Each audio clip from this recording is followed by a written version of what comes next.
Hello everyone, সবাই কেমন আছো? আমার নিউ ব্লগ, মিনি ব্লগ তোমার সামনে তুলে ধরলাম। আজকে দুপুরে রান্না করেছিলাম, সেই ভিডিওটা এখন আপলোড করছি। এখানে পেঁয়াজ কুচি আছে, এর মধ্যে 3টা ডিম নিয়ে নিলাম। ডিমটিকে এবার ফেটিয়ে নিলাম, তারপর কড়াইতে তেল বসিয়ে দিলাম। তেল বসানোর পর ডিমটিকে দিয়ে দিলাম তেলের মধ্যে। তারপর এদিকে ভালোভাবে ভেজে নিলাম। ভেজে নেওয়ার পর সুন্দর করে লাল লাল হয়ে আসলে তারপর নামিয়ে নেব। নামিয়ে পাবো অল্প একটু বেচানোর চেষ্টা করছি যেমন দেখতে সুন্দর হয়। তারপর নামিয়ে নিলাম। এরপর এর মধ্যে তেল দিয়ে দিলাম। তেলের মধ্যে পেঁয়াজ কুচি দিয়ে দিলাম।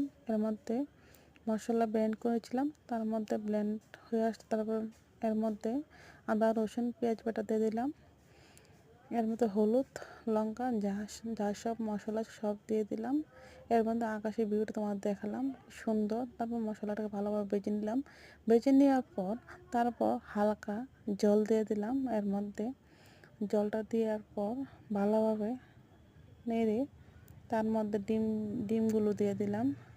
ডিমগুলো দেওয়ার পর ভালোভাবে ফুটে আসে, তারপর নাড়াচাড়া করে তারপর নামিয়ে নিলাম।